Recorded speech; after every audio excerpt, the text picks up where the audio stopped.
I'm here to just make sure that people stop, pause, and align their heart, truths, and energy with those callings that they have. I just try and really help people root in gratitude and go from there and think about what their heart, truths, and their energy. Those three things are really important to me: heart, truths, and energy. Every time we encounter another human being, my hope is that we do it with complete compassion and grace and understanding instead of such a hurried rush, just pausing for the humanity part of humanity, slowing down and really being aware of who is around you. Resonate with you absolutely, because my book that I'm working on now is I Am Light, which is really about how can you awaken people to knowing that we are light, and it's not about what's happening outside, it's really happening what's inside, which we project on the outside and we don't even realize it. And joy is a little bit more of an attitude and a way of being. Why spend time being grumpy when time is the only resource you have, actually? Right? Every nanosecond you spend being cranky, grumpy, disappointed, angry, upset, or whatever is like your total thief of joy. It really is. It robs you of your gratitude and totally robs you of your joy. And you're losing moments over here.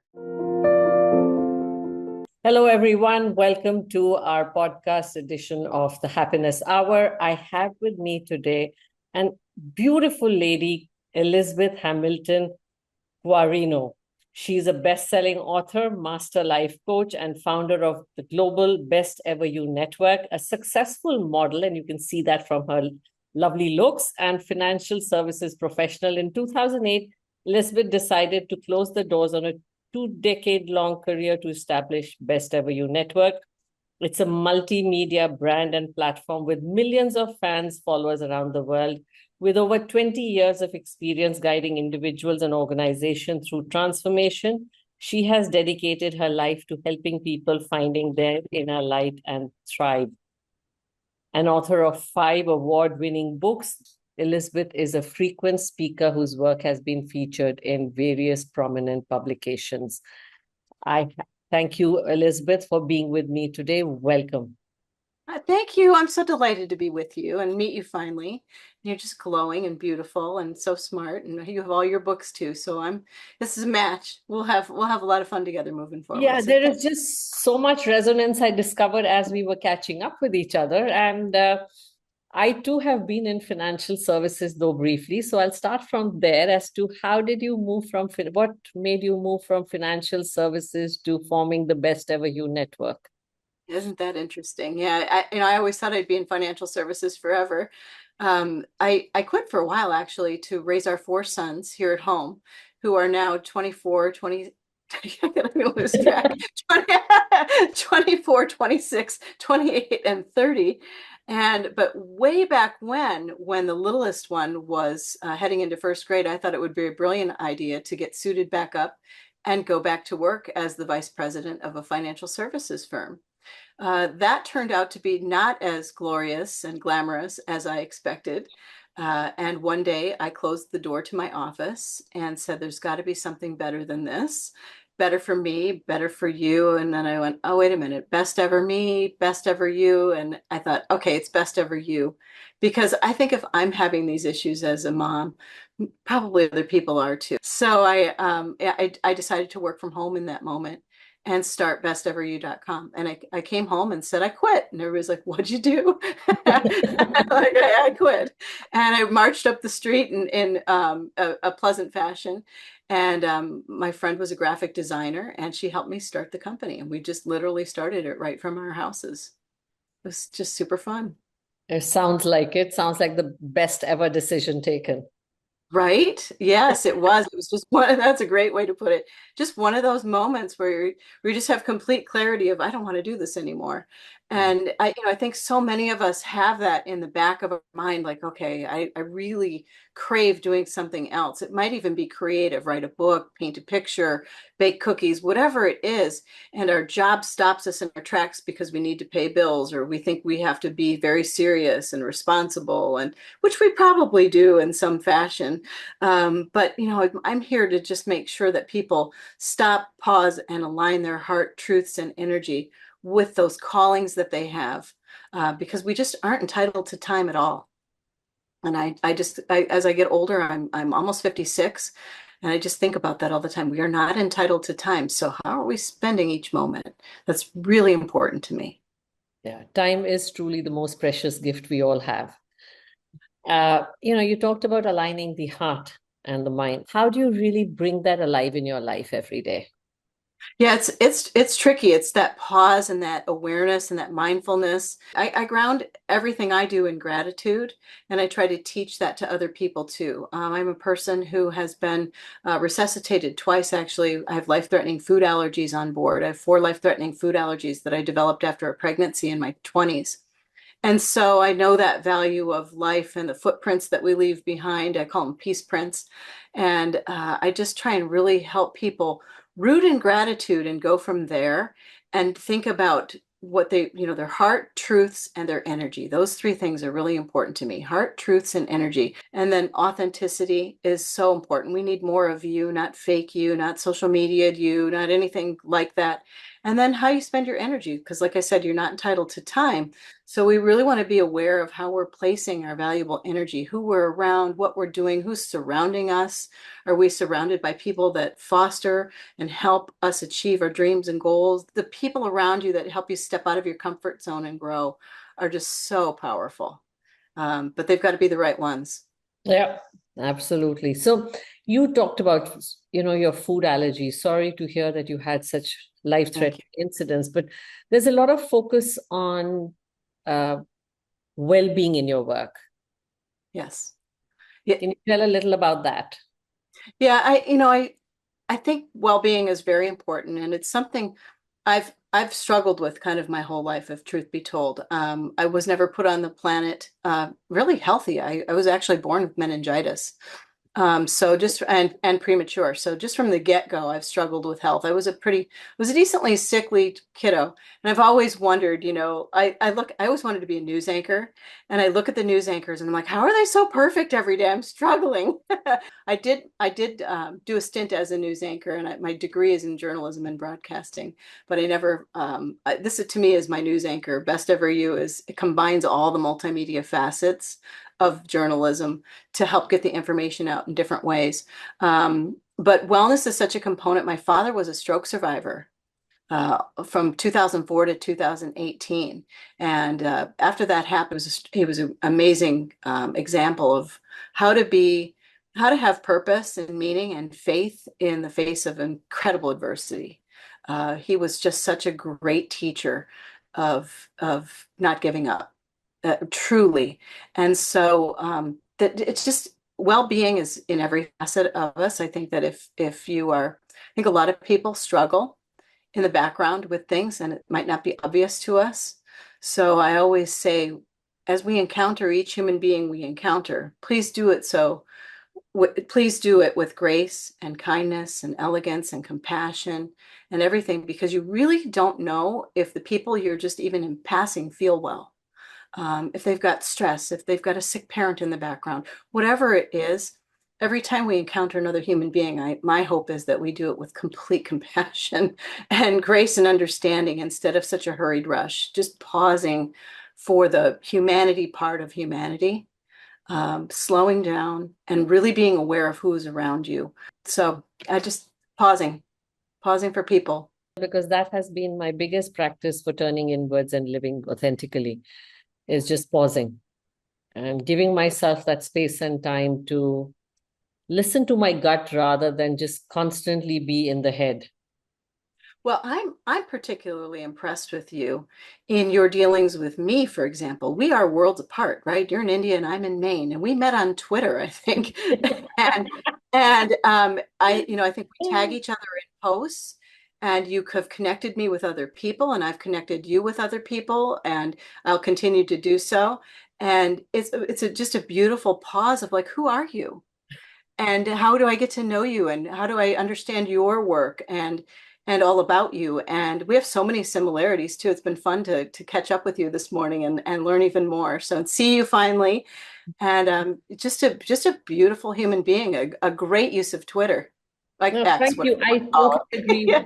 I totally second. Twitter has been It's interesting how people see it as just something to raise a profile or have an large followership. For me, it's been a network of connections.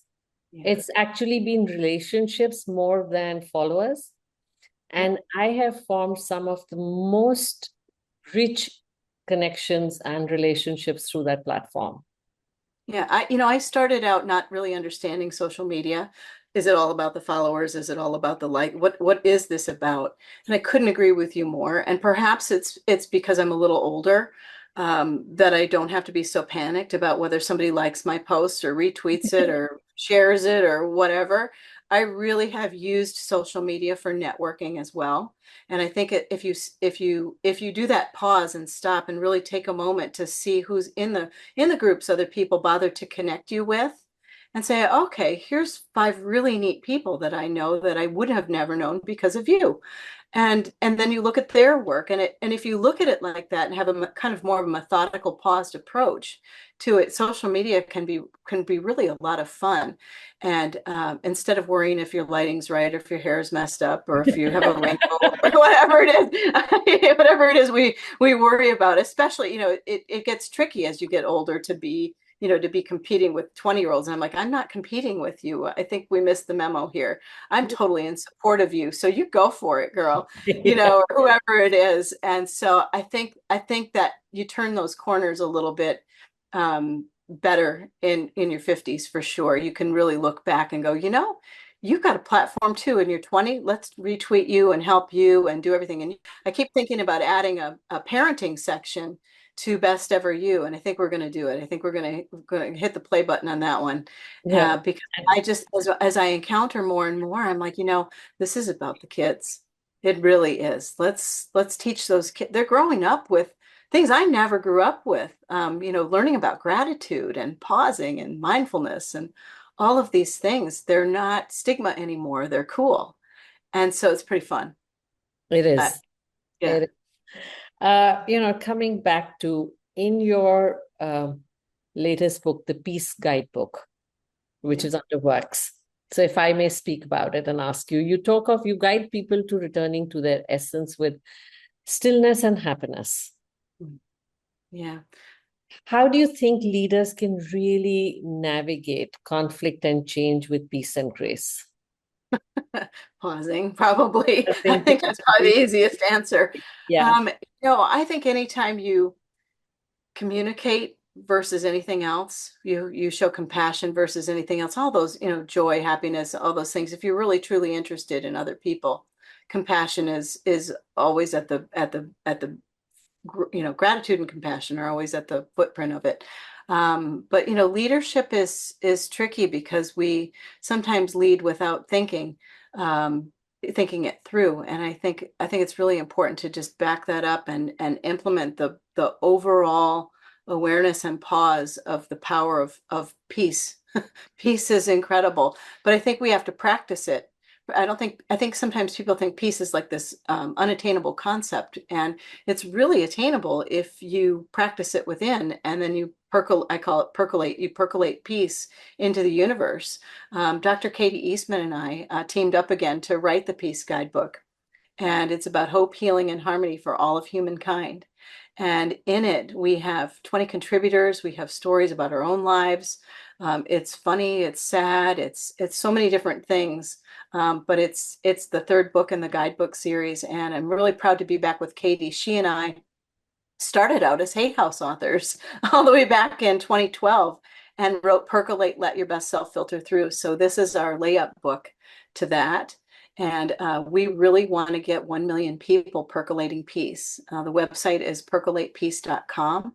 And we're really hoping that people log on the homepage of that website. You can go over there and share a moment of peace or share a random act of kindness that you did for someone. resonate with you absolutely because my book that I'm working on now is I Am Light, which is really about how can you awaken people to knowing that we are light, and it's not about what's happening outside, it's really happening what's inside, which we project on the outside and we don't even realize it. Yeah, just I love that. Bringing everybody back in. Yeah, I love your books. Will you tell everybody what your books are? to, because they go hand in hand with mine. I'm interviewing you Yeah, now they for. really do, because I think, it's such a mirroring that you and I seem to have just discovered today. Yeah, Uh, so my books really go from the first one, I Am Freedom, is a lot about understanding that it's your perceptions that you're living through and not the truth, like you talked about it. The other one is I Am Abundance, the second one, how due to attachment to your thoughts, you absolutely lose sight of the abundance of the universe. And then it's I Am Love, which is we are all love. So, which is actually poetry. I never even firstly thought I could be an author, but then to be writing poems was an absolute, I think, creative discovery for me, which takes the entire quest of life from what is life, who am I, and how do I live like a leader in life. yeah, And then I wrote I Am Perfection because I was so hung up on seeking perfection externally. right. Yeah, And I did the whole drama till I discovered actually that it could gets be a myth I could be living with. Perfection is an insight. The inner voice is the perfection in us, and it's not about something I need to seek. I just need to be. And that state of being is what led to writing I Am Light, and then a masterclass on I Am Happiness. So all my content really work is revealed work, which is that's why I am with as an ode to pure consciousness. love it. Yeah, I love all of them, but the one that I just really, really heard was the I Am Perfection one, because that's what Best Ever You is about too. It's about just being perfectly imperfect, and I think that gets trickier too as we age. You're like, oh man, there's a wrinkle. Oh no, there's a gray hair. Oh no, there's a little bit of weight on, or whatever it is, and you can really have a conversation with yourself in the mirror that just levels you. And so I think it's just so important to just go right here. It's here, and then it's like right here. Just give yourself a giant hug and just, be your best. And that's what the world needs. We just need more of authentic us to light it up. Just light up the world with your joy and your presence. Racing the imperfection was doing a skydive and then doing a polar plunge. I said, okay, I have to really do stuff that I would never have done and never will do again otherwise. Yeah, I love it. Yeah. Yeah, so that's fabulous. I love your books. Yeah, one of the things you said abundance as well. I am abundance. And one of the things that I love to teach on Best Ever You, it started on Best Ever You, like I don't know how many years ago now, but we picked the one word for the year. And we that's gone viral pretty much. It's been pretty neat to see that go viral. We pick one word for the year, and I started out with abundance because I was feeling so lacking. And I was in that moment. I think a lot of us moms go through that where the kids are about to graduate from high school and go on to college. And it was right about then. And I'm like, oh no, what do I do? And I had the business here at home and things like that. So I started to think, wow, what am I going to do with my life? And I'm like, wait a minute. You already are, girl. You've got 4 kids. You've got a beautiful husband, a beautiful life. And you had to go into, I had to really course correct and go just focus on abundance of all the things that were going right instead of like these little things that I perceived as going wrong, although they were beautiful for them. Fly, birdies fly. If truth be told, I'll fess up here a little bit. I'm having another bout of it because they've all graduated from college. Um, and now they're moving actually out. you know, out. All And right. so you, mama, you've got kids in New York and you're in India. I'm wondering like, how in the world are you dealing? I've got kids that are just a state away, like a 45-minute drive. My husband said, listen, your helicopter doesn't fly there. I'm like, all right, I'll stop. But you really have to, as women, men too, kind of almost like a little bit of a reinvent. You really got to make sure you've got your purpose um, in check. Yeah, so reinvention is I think, the name of the game, and you got to do it, I think, pretty much as often as you can, because otherwise life can become tricky. Yeah. Uh, so, you work with a lot of leaders. If there's one thing you would say which you think is a common stumbling block, what would it be? I think success is the stumbling block. I think everybody has this funky definition of success and what success is, and we're so numbers driven and we're so results driven, and we just lose track of like right here. And so I think it's just incredibly important as a leader to just make sure for your team and yourself, your company, and whatever else it is that yeah, we need benchmarks. I get it. We have things that we measure and need to do and so forth, but make sure at the heart of it is your heart and that you're really paying attention to your employees and yourself and so forth, so that you're not burning out, not using people to their, burning them out and so forth, and really paying attention to your heart, truths, and energy. And some people are afraid, they get caught up in all of that, and some people need to pivot and really get out of it. And that's where the really tricky stuff gets in the way. You really want to make sure that you redefine success for yourself, because those moments are precious. And if you're spending them doing a job that you don't like, you don't feel like you have worth at it, your self-love, your self-worth, your value, and so forth aren't intact, you hate it, you hate your butt, whatever it is going on, it's important to pull that back and realign. And I've had to do that so many times at jobs: realign, realign, realign, and follow your own passion. So if I'm kind of one of those people, if you're in that job you hate and you really want to be baking cookies, make sure you bake the cookies. Maybe you keep the job and bake the cookies. I don't know. I've done that too, where you have a really solid side hustle that does something that you really love to do. So don't lose sight of the things that you love to do, even as a leader. You got, if you have 1,000 people that report to you, make sure you don't lose sight of you. And I think also in that, if I can get all serious for a minute, is just the community, the customer service part of it, the whole.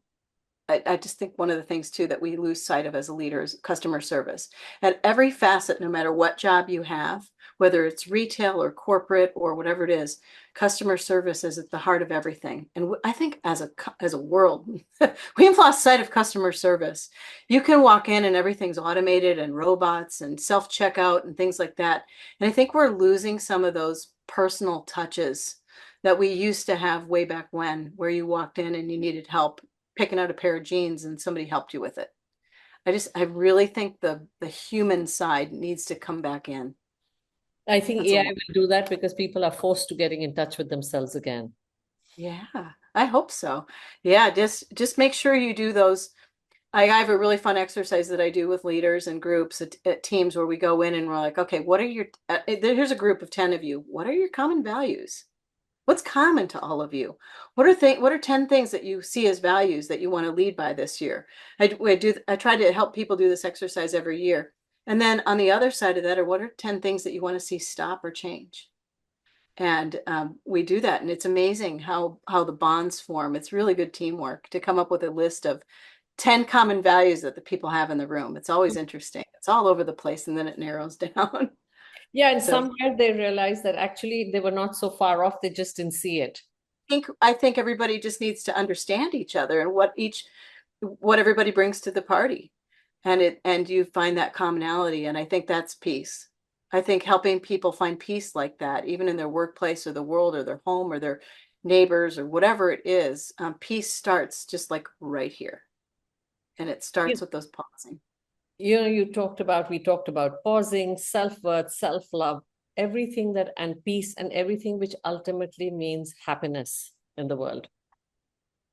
Enjoy, right? Joy. So did you always see joy as that, or was it an evolutionary process? I'm a pretty happy kid. If I go back, I'm a pretty happy kid. Minus a stint where my parents went decently bankrupt when I was an older teenager. That was pretty tricky because we grew up with a chain of video stores and things like that, and those didn't survive.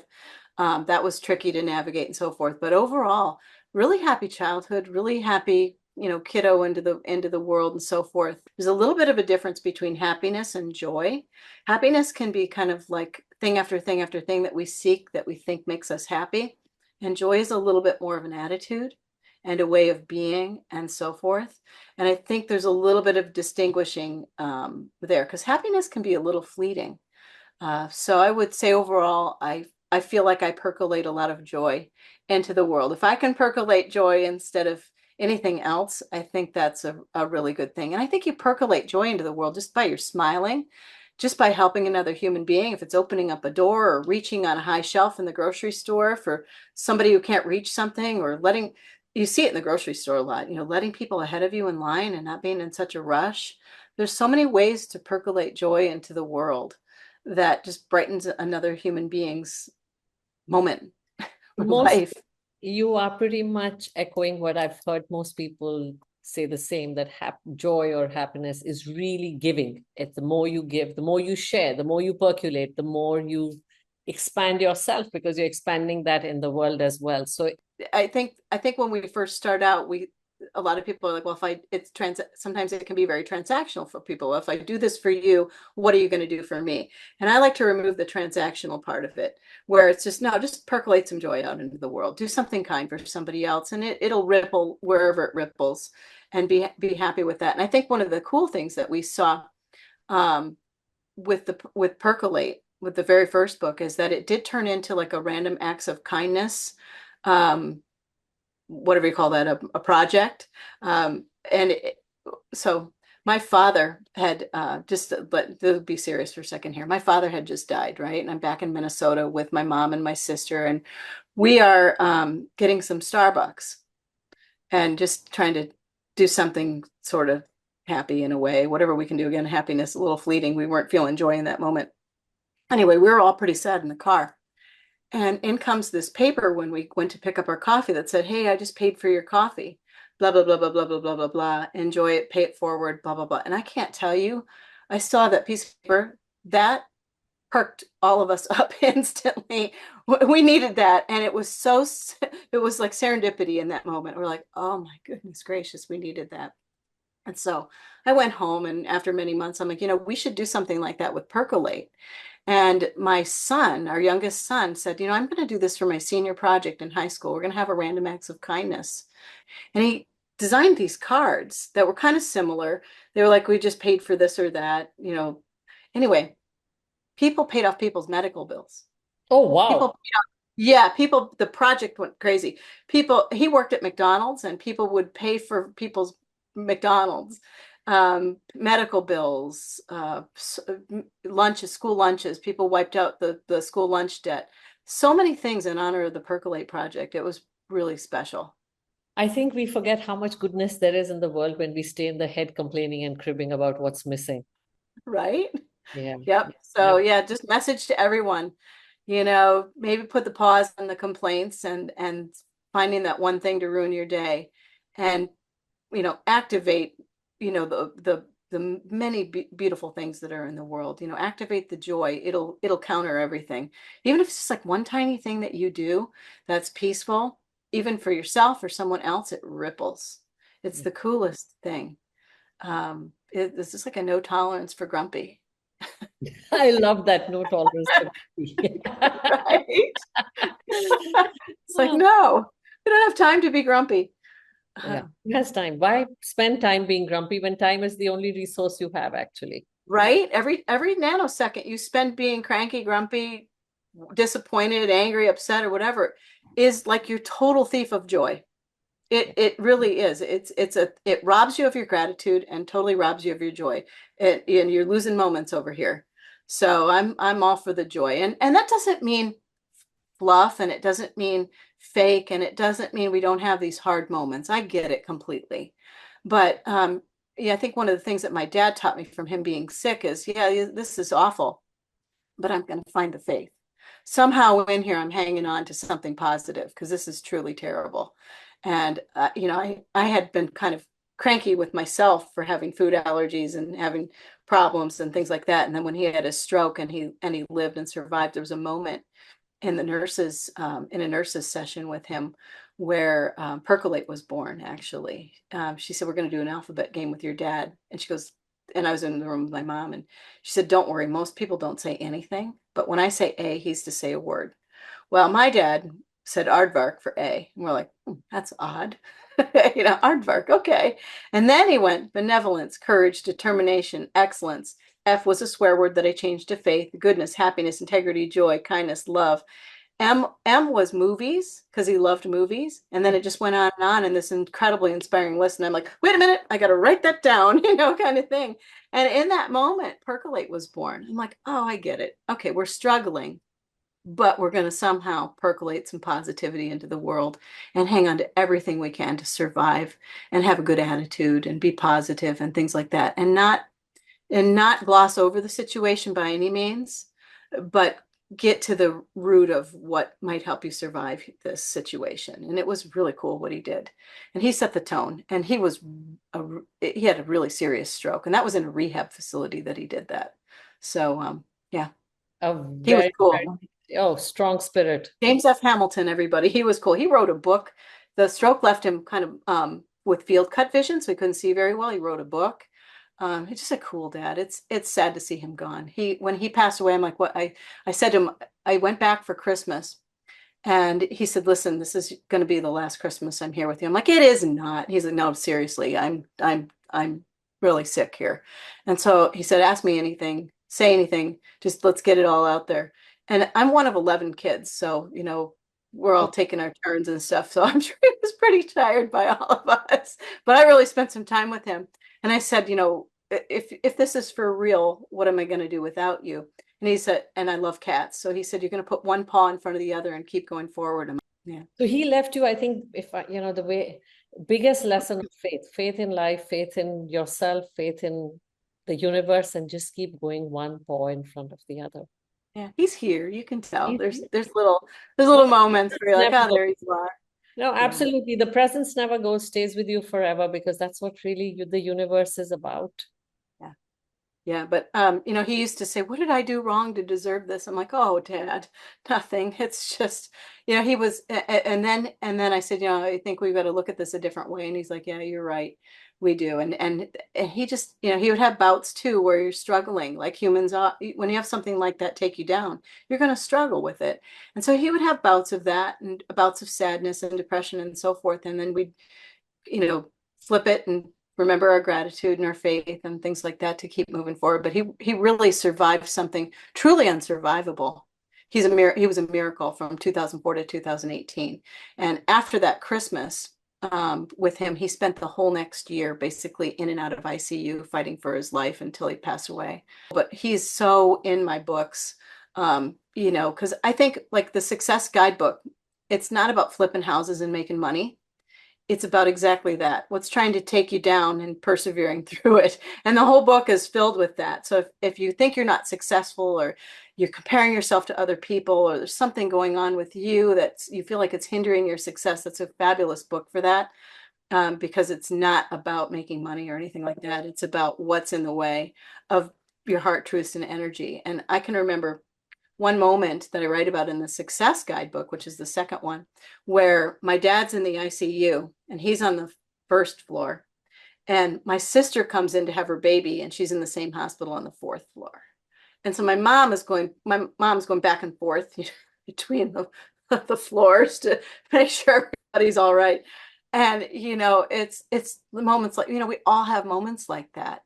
And I think that we lose sight that we trade off those moments. So you might be having a moment of incredible joy on your vacation, and I see you in social media, and I'm over here going, I wish I could just, put the same socks on, right, or whatever. You just might be having a really tricky day. And I think it's really important to remember that we all trade off these moments. So understanding that we're so connected, more than ever, and to really pause for your fellow human beings to make sure that they're okay. Because I think a lot of us aren't okay and we fake it. And we put on a brave face and in the background we might be crying or whatever. And I think that it's just really super, super important to just pause for other people. I just can't stress it enough. Percolate peace means yes, here, but also remembering that we're connected to each other, connected to you all the way in India. Yeah, no So energy. heart See, to heart. yeah, heart to heart because the energy is connected. It is one. Yeah, It is it one. is. Yeah.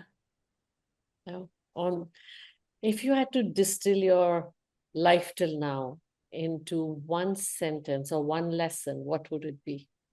Oh, geez, that's tough. Ah, That's a tough one. I think I am peace would be lovely. I'm peace. I've always tried to live my life peaceful and being really aware of other people and being peaceful around them the best I could. So, I am peace would be a good way to do it, but also maybe add in if I can have like a punctuation mark in there that adds on a second part. I am grateful would be the other one. Maybe flip those around. I am grateful. I am peace, something like that. But just super grateful to be here. I've just learned to really percolate peace. I think even as like a kindergartner, if you ask I'm friends with all my classmates on Facebook, and I think they would hopefully tell you that even as a youngster, I would percolate peace around them. I've helped them learn how to read, yeah, because I knew how to read. I'd help them learn how to write because I knew how to write. Just things like that that you do for your fellow humans that take it above and beyond. And I think my husband actually is masterful at this. He's really taught me a lot about percolating peace with other humans and so forth. He really has good percolate peace skills. So we try to do as much good as we can in the world. thank you. So your compassion shines on your face. I can see that. And thank you so much for that. Oh, I really appreciate the conversation we've had today. I think I feel connected on my heart. I feel the joy and I feel the light. So thank you again, Elizabeth. This has been absolutely beautiful. well, thank you for having me on, and same to you, back at you. I think since the moment I saw you, you just radiate peace and joy and love and everything. So I think we're together for a reason, and I can't wait to see all the things that we do next. And I hope you have